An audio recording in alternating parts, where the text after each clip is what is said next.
Dans une tapisserie riche et vibrante de foi, d'espoir et de rédemption, l'histoire qui se déroule sous nos yeux n'est rien de moins qu'extraordinaire. Un récit qui transcende le temps, l'espace et l'identité, tissant un récit à la fois ancien et étonnamment actuel.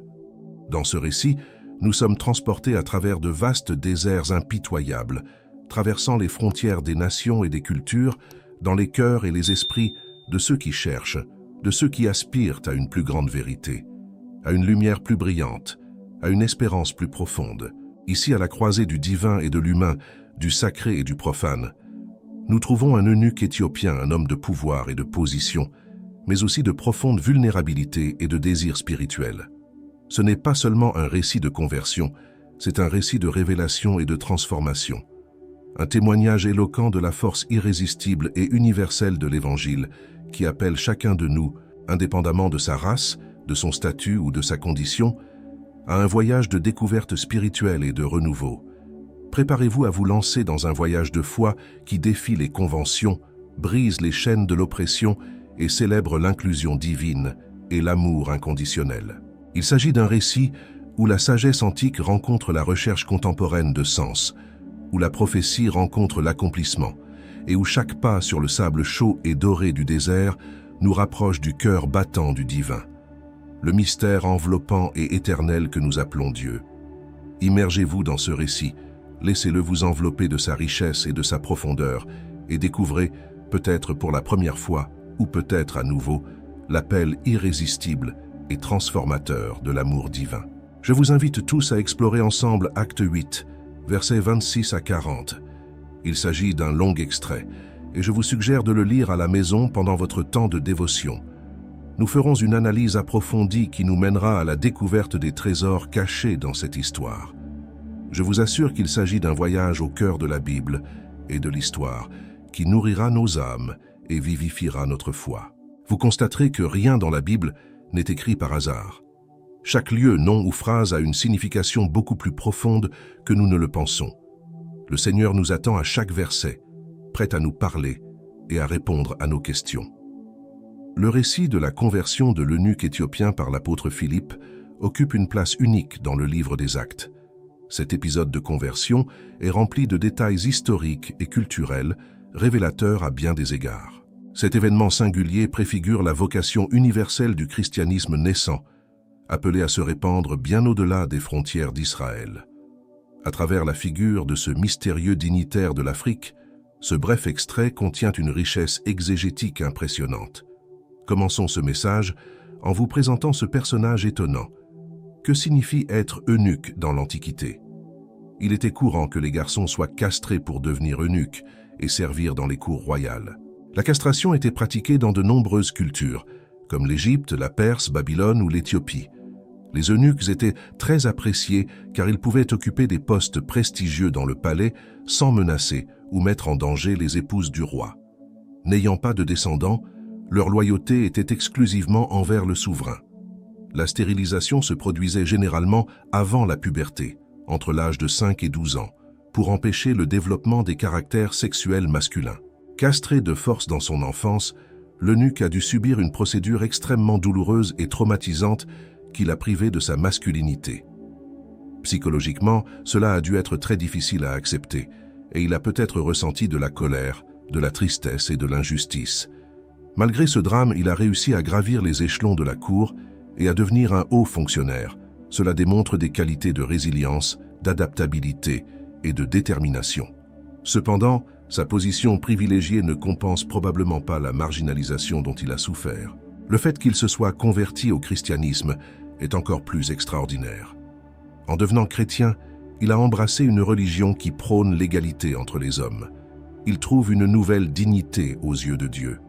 L'eunuque montre que le christianisme peut toucher et transformer n'importe qui, même ceux qui ont subi les pires traitements. Leur résilience et leur foi sont une profonde source d'inspiration. Il y a un parallèle dans les Écritures avec une autre histoire que vous connaissez. Comme le prophète Daniel, l'eunuque éthiopien était un haut fonctionnaire castré, servant dans une cour royale étrangère. Bien que la Bible ne le mentionne pas, certaines preuves dans les Écritures soutiennent la thèse selon laquelle Daniel a été fait eunuque.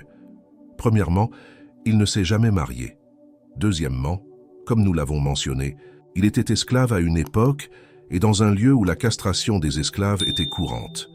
2 Rois 20, verset 18, indique que certains des descendants d'Ézéchias seraient enlevés d'Israël pour servir dans le palais du roi de Babylone en tant qu'eunuques. Daniel, verset 3, indique que Daniel et ses amis étaient sous l'autorité du chef des eunuques, un homme nommé Ashpenaz. Ce même verset indique que ces jeunes hommes ont été spécifiquement emmenés pour servir le roi dans son palais. Tous deux ont dû endurer la douloureuse épreuve de la mutilation afin d'accéder au service du palais. Cependant, malgré leur statut d'étrangers marginalisés, Daniel et l'eunuque font preuve d'une foi remarquable. Loin de leur patrie, ils restaient fidèles à leur Dieu et cherchaient avant tout à lui plaire. La lecture assidue des Écritures pendant l'exil reflète cette soif spirituelle sincère. Ils boivent à la fontaine de la parole pour rester fermes dans leur piété. Daniel annonce prophétiquement la foi inébranlable de cet Éthiopien venu adorer à Jérusalem. L'un et l'autre incarnent la fidélité de l'étranger, qui, contre vents et marées, choisit de servir le Dieu d'Israël. Sa piété est d'autant plus admirable qu'elle est enracinée dans l'adversité. Ces liens mettent en lumière la cohérence du dessein divin dans l'ensemble des Écritures. Dieu suscite la foi chez ceux que le monde néglige, manifestant sa grâce souveraine. Maintenant, lisons 8, verset 26. Un ange de l'Éternel parla à Philippe et lui dit « Lève-toi et va vers le midi par le chemin qui descend de Jérusalem à Gaza. » C'était un désert. Arrêtons-nous ici. La route de sa maison, où il rencontra Philippe, était une importante route commerciale reliant l'Égypte et la péninsule arabique. Le fait que l'eunuque soit originaire d'Éthiopie, l'eunuque qui revient de Jérusalem en Éthiopie via l'Égypte, souligne le caractère international de cette route à Gaza, située sur l'une des branches de la route de l'encens, axe commercial vital entre l'Égypte, l'Arabie et la Palestine, souvent emprunté par de nombreuses caravanes. L'exactitude géographique de l'histoire est significative. Cet épisode est contextualisé dans les intenses échanges commerciaux et culturels entre l'Afrique, le Moyen-Orient et l'Asie. La conversion de l'Éthiopien se fait sur une route caravanière internationale, symbolisant la diffusion universaliste de l'Évangile. Le christianisme naissant est, dès le début, connecté au monde, grâce à cet eunuque voyageur. La route de Gaza donne une sensation cosmopolite à cette série d'actes. Philippe prêche un évangile destiné à circuler bien au-delà des frontières d'Israël. On peut se demander ce qu'il faisait à Jérusalem. Lorsque nous découvrons dans ce passage, il lit le livre du prophète Ésaïe, révélant son intérêt pour les saintes Écritures. La lecture du livre saint était recommandée aux Juifs pieux. Il essaie de comprendre le sens des prophéties sur le Messie en 53, un témoignage de sa spiritualité.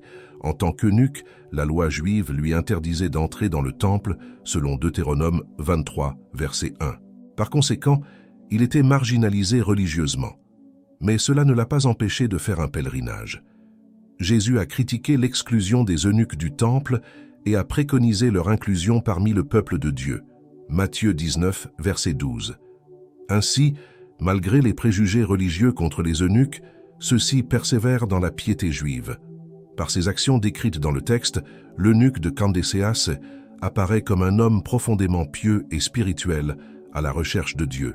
Le texte le décrit simplement comme un Éthiopien, à l'époque où l'Éthiopie a désigné le royaume de Nubie, situé dans l'actuel Soudan et le sud de l'Égypte, qui avait une forte présence juive en raison des vagues passées d'immigrants juifs en exil. L'eunuque était peut-être un prosélyte juif ou craignant Dieu. Ce royaume a eu des contacts étroits avec l'Égypte pharaonique, adoptant partiellement sa culture et sa religion. Les Juifs s'y installèrent très tôt, comme le rapporte Sophonie 3, verset 10. Plus tard, au IIe siècle AV/C, le royaume de Nubie repoussa une invasion égyptienne. Certains Juifs choisirent de s'installer en Nubie, la considérant comme un refuge. C'est ce que rapporte Flavius Joseph dans ses Antiquités des Juifs, livre 13. D'autres vagues de Juifs sont arrivées en Nubie après la destruction du temple de Jérusalem par les Romains en 70 AV/C, renforçant la communauté juive présente depuis des siècles. L'eunuque faisait probablement partie de ces Juifs de la diaspora, expliquant son pèlerinage à Jérusalem et sa lecture d'Isaïe. Sa présence à Jérusalem et sa lecture du prophète Isaïe suggèrent qu'il était sensible à la spiritualité juive. Il est concevable qu'il ait été à l'origine païen, peut-être adepte des cultes nubiens, avant de se convertir au judaïsme lors d'un séjour au Proche-Orient. S'il devenait prosélyte, cela expliquerait son attachement aux écritures juives, comme le livre d'Isaïe. Sa nouvelle foi alimenta son zèle religieux avant même sa conversion au christianisme. L'eunuque incarne le caractère universaliste de la révélation biblique, qui transcende les frontières ethniques. Il est décrit comme un ministre de Candace, reine des Éthiopiens, et avait la responsabilité de tout son trésor. Acte 8, verset 27. Pour l'historien Hérodote, le trésorier est le plus considérable et le plus fidèle des eunuques royaux, ce qui corrobore le statut privilégié de l'eunuque. Ce poste de surintendant du trésor royal était l'un des postes administratifs les plus prestigieux de la cour, comme le confirment les auteurs anciens. Ce détail historiquement attesté révèle que le christianisme a également touché les élites, et pas seulement les masses. L'eunuque ouvre la voie à la conversion des puissants. Candace n'était pas un nom propre, mais un titre utilisé par les reines-mères qui exercèrent l'autorité dans le royaume de Nubie. Plusieurs reines se succédèrent sous le nom de Candace. L'eunuque occupait une position de grande confiance auprès d'elle, étant décrit comme responsable de tout son trésor ou ministre. Il supervisait certainement les impôts, le commerce et les dépenses du trésor royal. Leur haute position atteste de l'influence que les eunuques pouvaient avoir sur les cours royales de l'époque. Bien que castrés, certains ont atteint le cercle intime du pouvoir. On retrouve le titre de Candace chez les historiens romains, Pline l'Ancien et Strabon, qui mentionnent la succession des reines Candace en Nubie au 1er siècle avant J.C. Par conséquent, l'eunuque de la reine Candace était un personnage important qui gérait l'administration financière du royaume nubien. La Nubie est mentionnée à plusieurs reprises dans les Écritures, en particulier en relation avec l'Éthiopie. La Nubie avait des liens anciens avec la culture égyptienne, mais a développé sa propre civilisation sophistiquée à partir du 8e siècle avant J.C., avec sa capitale à Napata, remplacée plus tard par Méroé. Des communautés juives s'y sont installées au fil des siècles, notamment après la conquête d'Alexandre et pendant la diaspora. On imagine au mieux cet homme venu des confins méridionaux de l'Égypte, façonné par une civilisation multiculturelle à la croisée des chemins entre l'Afrique et le Moyen-Orient. Ces détails historiques et culturels donnent plus de substance au caractère de l'eunuque et éclairent son origine éthiopienne. Dans la Bible hébraïque, la Nubie est appelée Coushi. Ce nom désigne à la fois un personnage, fils de Cham et petit-fils de Noé, Genèse 10, et la région habitée par ses descendants. Selon la tradition juive, la femme de Moïse, Séphora, était originaire de Coushi et est parfois décrite comme ayant la peau foncée. Le prophète Isaïe mentionne des alliés nubiens qui viendront à Jérusalem, Ésaïe 18, versets 1 et 2. Le psalmiste évoque aussi la soumission de la Nubie au Dieu d'Israël, Psaume 68, verset 31. Dans le Nouveau Testament, le nom Éthiopie fait référence à la Nubie. La tradition chrétienne ultérieure relie la Nubie à la postérité de Cham, selon la table des nations de Genèse 10. Les mentions bibliques de la Nubie ou de Coushi témoignent des liens anciens entre Israël et l'Afrique nubienne, préfigurant l'inclusion future des Africains dans le salut de Dieu. Le jambon est considéré comme l'ancêtre des peuples africains pour plusieurs raisons. Dans Genèse 10, Cham est présenté comme le père de Coushi, de la Nubie, du Mitzraïm, de l'Égypte et de la Libye. L'histoire de Noé maudissant son petit-fils Canaan, fils de Cham, a été utilisée comme justification biblique de l'esclavage des Noirs par les chrétiens européens. Canaan était associé à l'Afrique noire.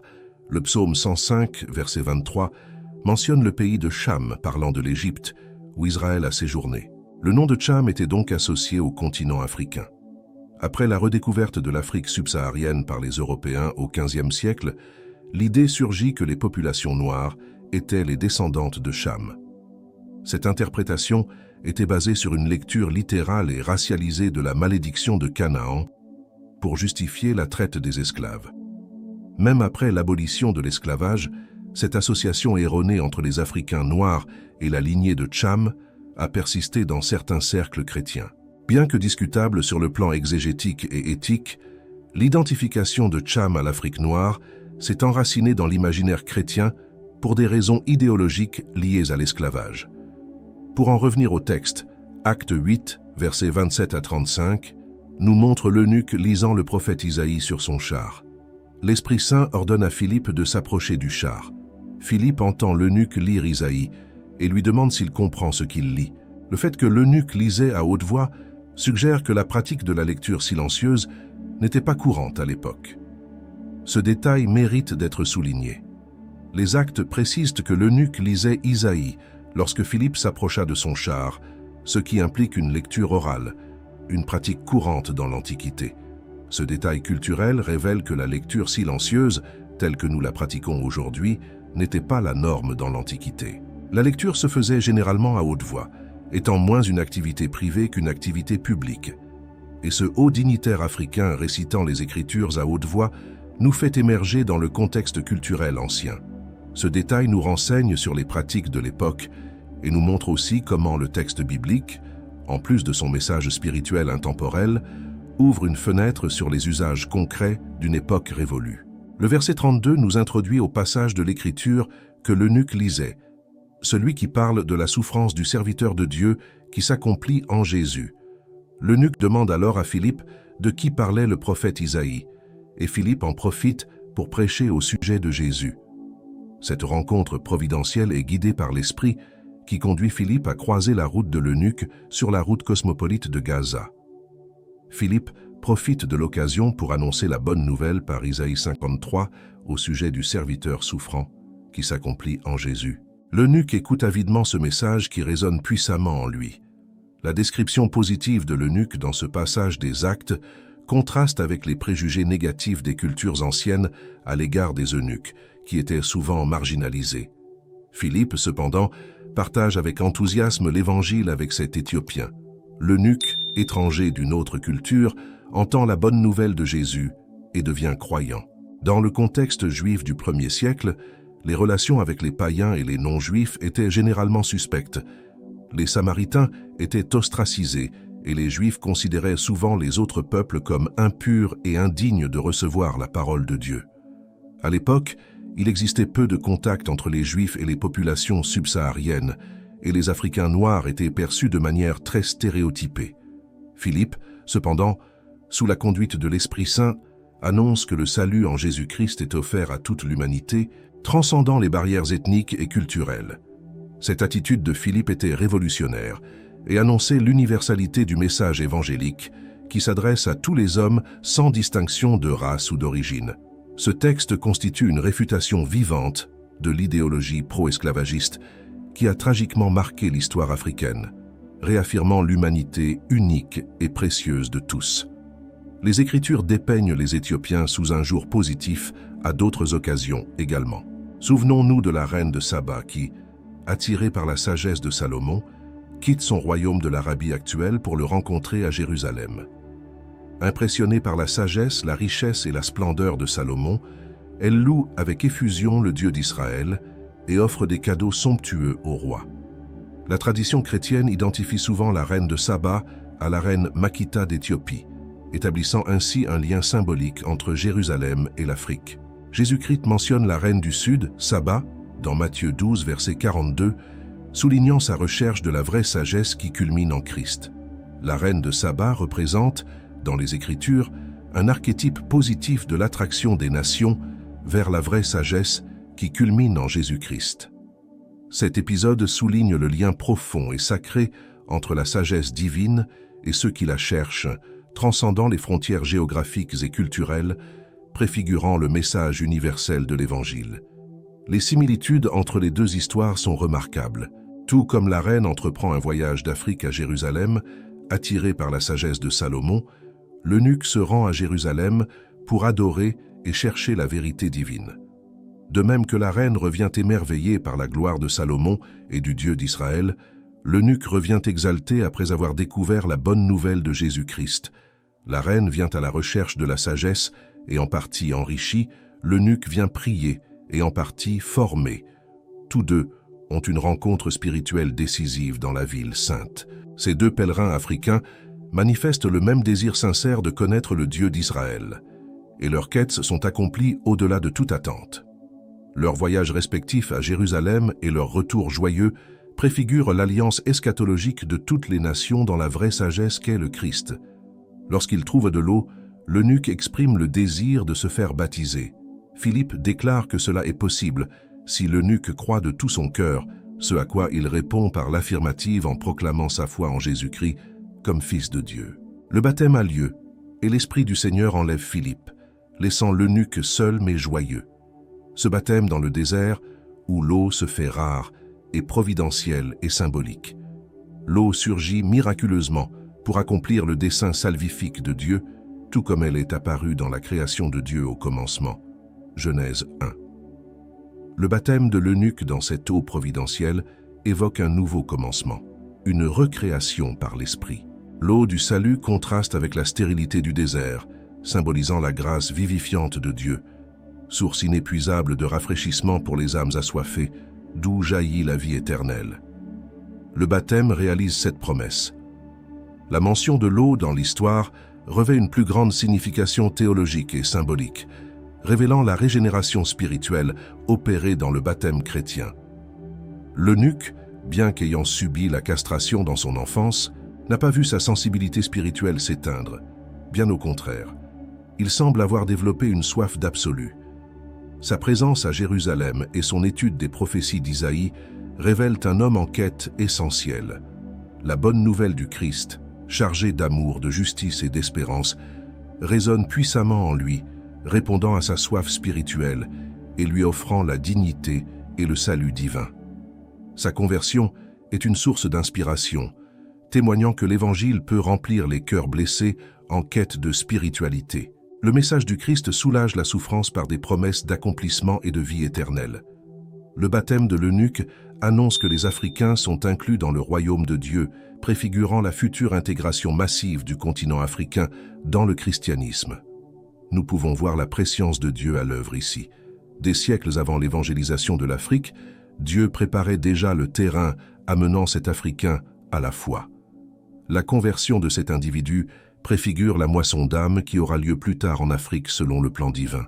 L'Esprit Saint guide Philippe pour qu'il croise le chemin de l'Éthiopien, signalant que Dieu désire rassembler toutes les nations dans l'Église, comme l'ont prédit les prophètes. La conversion de l'eunuque révèle à la fois la prescience de Dieu, qui prépare l'avenir, et l'universalité et le salut de Dieu. Et le dessein bienveillant de Dieu est d'ouvrir son royaume à des peuples longtemps ignorés pour sa plus grande gloire. Dans son discours sur l'Aréopage, Paul cite le poète grec Ératosthène pour soutenir l'idée que tous les hommes descendent d'un ancêtre commun, créé par Dieu, contrairement à certaines idées grecques de l'époque. Paul insiste sur le fait que Dieu a fait naître toute l'humanité d'un seul homme, Adam, transcendant les frontières raciales ou nationales. Par sa déclaration théologique dans Actes 17, verset 26, que Dieu a créé toutes les nations d'un seul sang, Paul rejette toute conception raciste et prêche l'égalité spirituelle de tous en Christ, ce qui implique une égale dignité pour tous les peuples, quelle que soit leur race. Nous avons presque terminé. Après sa rencontre avec Philippe, l'eunuque se fait baptiser et rentre en Éthiopie avec joie. Cette joie débordante contraste fortement avec l'attitude solennelle et impassible que l'on peut attendre d'un haut fonctionnaire de la reine d'Éthiopie. L'exubérance de sa joie démontre la sincérité et la profondeur de la foi de l'eunuque, révélant la force et l'authenticité de sa rencontre avec le Christ. Malheureusement, il n'existe aucune preuve historique solide de la contribution de l'eunuque à l'évangélisation de l'Afrique. Cependant, on peut raisonnablement supposer qu'à son retour en Afrique, il a contribué à y établir une communauté chrétienne pionnière. Les premiers pères de l'Église, tels qu'Irénée de Lyon et Origène, émettent l'hypothèse qu'après sa conversion, il a peut-être proclamé l'Évangile dans son Éthiopie natale, mais cela reste spéculatif. Bien qu'elle soit symboliquement importante, la contribution historique réelle de l'eunuque à l'évangélisation de l'Afrique reste très incertaine et spéculative.